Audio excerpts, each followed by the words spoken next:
All right, Hurricane Florence will soon make landfall on the southeastern coast of the United States. We'll go to our reporters in just a minute. Thousands of U.S. National Guard members, they're standing by. FEMA is on full alert. We have stockpiles of emergency resources. We have food, water, supplies, cots, blankets, baby formulas, where it's all been pre-positioned to help the people that are victims of this storm. Virginia, North, South Carolina, Georgia, all currently operating under a state of emergency. Mandatory evacuations have now been in place for days. Now, this is a serious looming national disaster. Sadly, we have people in this country on the left, well, they're trying to make the storm a political issue, if you can believe that. Some literally blaming President Trump for the extreme weather, like he had control over a hurricane. You have the editorial board over at the Washington Post literally claiming that Trump is complicit in causing the hurricane. You can't make this up because of his, quote, efforts to dismantle environmental protections that caused the hurricane. So if we get this straight, the left won't give President Trump credit for the booming economy or moving towards energy independence or the progress with North Korea and no missiles being fired over Japan or the victory over ISIS or tax cuts or so much more. But somehow they want you to believe he's responsible for Mother Nature. And by the way, in less than 2 years of office, he's become that almighty and powerful that he can collude with God in this case and create massive hurricanes. It's beyond sick and beyond ugly and twisted. Now, this derangement syndrome, state of psychosis, is now reaching heights of what is borderline insanity. It's not just the abusively biased Washington Post either trying to politicize this Hurricane Florence. Take a look. President Trump says FEMA is ready for Hurricane Florence, but mounting evidence suggests it could be incredibly difficult to deal with this disaster if climate change deniers are on the front lines of emergency response. But when $10 million is taken out of the FEMA budget and reallocated to ICE for detention facilities, right before the hurricane season, those questions are being asked right now in the appropriations committees. I think you're elevating Trump to evil, whereas having raised 3 kids, I just think he's a giant toddler with no real connection to reality and no sense of empathy or responsibility. He came across as almost gleeful and excited about the hurricane and how big it was and how tremendously wet it's going to be and all these absurd things that came out of his mouth. But according to 2 Harvard scientists, Trump's environmental policies could lead to an additional 80,000 unnecessary deaths every decade.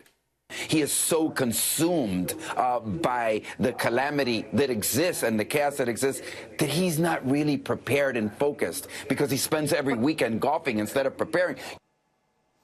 These people have lost their mind. We'll have more on that in just a minute. But first, we go live to Leland Vittert. He is standing by in North Carolina in the middle of all of this, and the winds have kicked up considerably in just the last few minutes. Leland, thank you. What's going on there? Looks like you have to hold on to stand up.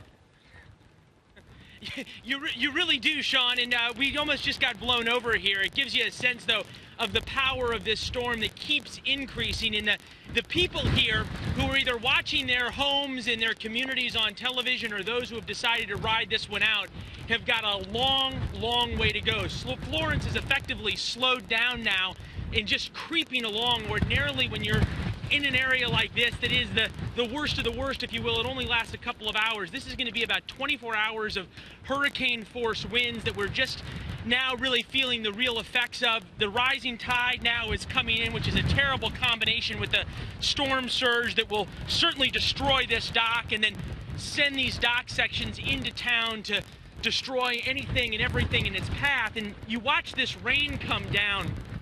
It is, at some point, it's going to be 40 inches of rain, which equals feet of flooding. So those who did not evacuate certainly have no chance to do so right now. Police and fire tell us that they just are not able to respond in these kinds of conditions, even for people in life-threatening situations at times. So folks are pretty much out and on their own until the storm passes, and then the water starts to rise all over North Carolina, but certainly along the beach front and the waterfront. Power has been out for hours now and could be out for weeks to come as this water continues to come in, high tide continues to come in, and these hurricane force winds will only get stronger, Sean. All right, Leland Vittert, be careful. This is where reporters really put their lives on the line. Bring us the story live where it takes place. It's extremely dangerous. Be careful, please. Here, also joining us now, Steve Harrigan. He's also in North Carolina tonight as the storm now begins to kick in. Steve, what's happening from your vantage point? Sean, we've seen things get worse each hour pretty much steadily. Right now, I'm starting to hear things break in the darkness. The electricity is out here. It's out for more than 100,000 people at least along the coast of North Carolina. That could go up to 3 million by the end of this, but it looks like some of the construction on the building opposite me is starting to blow off. We've seen these winds reach tropical storm force. Over the next couple hours, we expect them to reach hurricane force, so things are going to get worse overnight. Now, first responders are ready. The Army is here. The National Guard is here. Swift boat rescue teams from 19 states have come here to volunteer to try and help people. Most of the people have listened. They've gotten out. They've boarded up their houses. But for the few here, it could be a rough couple of days. They've closed down the bridge that goes from this island to the mainland. There's no power, and it's just getting worse and worse as these sheets of rain continue to come down. Sean, back to you. All right, Steve Harrigan. Also, you two be safe. We'll be checking in with Steve and Leland Vitter all throughout the show. Also coming up, weatherbell.com's Joe Bastardi. He's going to weigh in on some of the ridiculous claims that we just showed you. Plus, we'll have full hurricane coverage from the ground all throughout the show tonight. First, we do have breaking right now. We do have new information surrounding the deep state tonight that we want to share with you. We'll keep up pictures of the storm as it continues to go on. But we are now on day 4 of more damning revelations, new developments surrounding Lisa Page and Peter Strzok. Tonight, we have 2 news stories to bring you. The first, according to FoxNews.com, we have new texts that are showing that Lisa Page may have once actually interned under former President Clinton. On January 19, 2017, she texted her then-boyfriend, Peter Strzok, quote, "Needless to say, it was very different when I interned there under Clinton." And, of course, after all the previously unearthed anti-Trump, pro-Clinton text messages, should we really be surprised? This is just the cherry on top of a long record of what we now know is political bias at the highest levels of the FBI, the DOJ. Also, we see Director of National Intelligence and the CIA, as we told you last night. Our second news story tonight surrounding Page and Strzok may reveal potential serious wrongdoings again within the top ranks of the FBI. Tonight, Judicial Watch just received dozens of previously unseen documents from the DOJ, including email exchanges between the general counsel. Remember, he left a while back. James Baker, deputy director. Andrew McCabe, a grand jury has now been convened looking into him. Strzok, Page, and others. Now, this newly found email chain referenced a sensitive data exchange program with European intel agencies. It was sent over an unsecured device email account. Page even references, writing in all caps, and bleep, given everything going on, why is redacted using a Yahoo account for this? Actually, apparently a Yahoo account from Redacted's iPad. Make him stop. Now, given all these developments all throughout the week, this is 4 nights in a row surrounding the rampant political leaking and bias and abuse of power, mishandling of sensitive information, we should all demand a lot more. Finally, from the highest-ranking government officials, those responsible for this deep state bureaucratic corruption need to be held accountable in a court of law. We also know this goes right into Robert Mueller's office vis-a-vis the relationship with Bruce Orr, Christopher Steele, Andrew Weissman. And, of course, Christopher Steele doesn't stand by his own dossier, but that didn't stop him from trying to feed information, funnel it through Orr to the special counsel's office, and he even wrote it down. Now, by the way, today the president tweeted more text messages between former FBI employees. Strzok and Page are a disaster and an embarrassment to the FBI and DOJ. This should never have happened. But we're learning more and more by the hour. Others were leaking like mad in order to get the president. We believe that to be the CIA, which we revealed last night. So the question is, Jeff Sessions, are you paying attention? Rod Rosenstein, where are you in this case? By the way, Bob Mueller, are you concerned Steele was funneling information into your office, information he himself didn't even stand by when he was involved in an interrogatory in a court of law in Great Britain? He said, I don't know if any of this is true. Is this acceptable behavior from the highest-ranking members of our government? It is not. Greg Jarrett, Sarah Carter will be here. They'll weigh in on the latest. We also have an update on Supreme Court nominee Judge Brett Kavanaugh. His confirmation vote in the Senate has been delayed until next week. And now, after weeks and weeks of partisan attacks, frankly, since the announcement of Judge Kavanaugh, every dirty political tactic from every Democrat in the Senate, well, now at the last minute, the last second, the final hour, Dianne Feinstein is throwing a Hail Mary pass, a last-ditch effort to block Judge Kavanaugh's confirmation.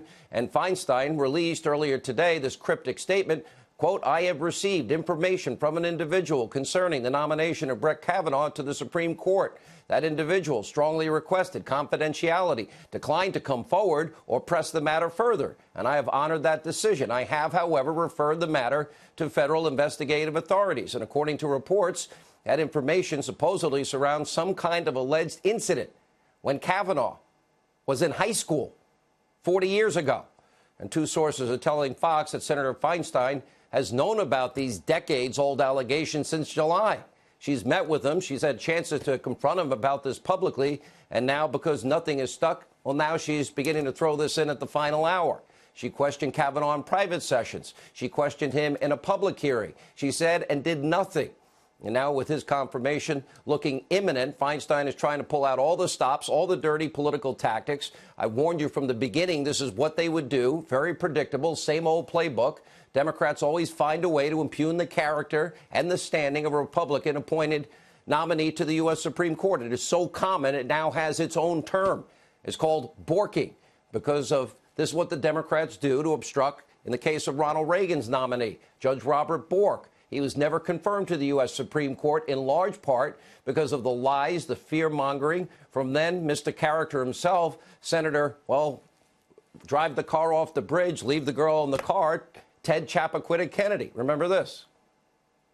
Robert Bork's America is a land in which women would be forced into back alley abortions, blacks would sit at segregated lunch counters, rogue police could break down citizens' doors in midnight raids, and school children could not be taught about evolution. Writers and artists would be censured at the whim of government. Years later, borking was in full play during the confirmation hearings of now Supreme Court Justice Clarence Thomas. 1991 was the year. Senate Democrats, they rolled out a former colleague last minute, made sexual harassment allegations against him. This case of character assassination was so vicious, so nasty, Justice Thomas, well, infamously now called it a, quote, high-tech lynching. You may remember. This is a circus. It's a national disgrace. And from my standpoint, as a black American, as far as I'm concerned, it is a high-tech lynching for uppity blacks who in any way deign to think for themselves, to do for themselves, to have different ideas. And it is a message that unless you kowtow to an old order, this is what will happen to you. You will be lynched, destroyed, caricatured by a committee of the U.S. Senate rather than hung from a tree. Now we're watching a last-ditch effort from Senator Dianne Feinstein. She wants to bork Judge Kavanaugh. Democrats made this process so partisan, so bitter, so nasty that even Supreme Court Justice, liberal hero Ruth Bader Ginsburg has spoken out. Take a look. Compare the process that you went through with what's going on today in that process. The way it was right. The way it is wrong. It's become a highly partisan show. I wish I could wave a magic wand and have it go back to the way it was. A highly partisan show. Her colleague, Justice Clarence Thomas, also criticizing the Democrats for their political shenanigans. Take a look. Honorable. If we could use that word about more people who are in public life, people who actually ask the questions at confirmation hearings instead of Spartacus, we use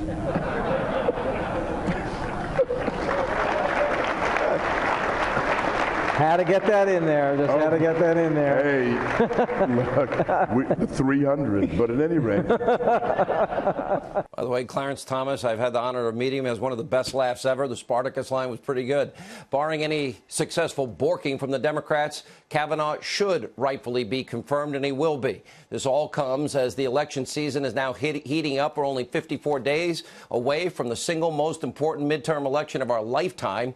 I've long been warning you what is going to happen if the Democrats take back the House in November. They're going to rescind the Trump tax cuts. They're going to start impeachment proceedings. They want to keep Obamacare. They will block all originalists, constitutionalists to the court. They want activists on the court. They want open borders. They'll eliminate ICE. They want all investigations into the deep state to come to an end. Democrats, well, they will ramp up investigations into any and all things Trump. Even Shiftless Schiff said yesterday that he'll go full bar on investigations into money laundering allegations against Trump. I've said it a million times. I'll say it again. The Democrats, they want to stop this administration from being successful. In other words, helping you, the American people. How do you serve the American people? By involving yourself in investigations. What are the Democrats offering that'll help the forgotten men and women in this country? They want to stop the success, the economic success and progress that we have. They want to stop it in its tracks. Look closely. If you're in one of these states, you will decide the future of the United States Senate. Take a very, very close look at that map. Every one of those states is important. And by the way, if you're in one of these House races, take a look. We'll scroll it on your screen. You will decide whether or not, Nancy Pelosi, Adam Schiff, Maxine Waters take control of your future in the House. And you get to decide. You have the power whether or not the president, they will impeach him. They will raise your taxes. They want open borders. They want to keep Obamacare. All of that is true, and they're even saying most of it, except the impeachment part. They tell Maxine to shush, don't say it. But if the election were held today, I don't think anyone could predict with any certainty Republicans maintain control of the House of Representatives. They better come up with a very strong set of principles. They all need to sign it, and they all need to campaign on it. It's a pretty scary reality, and only you have the power in the end to stop it from happening. That is Nancy Pelosi and company.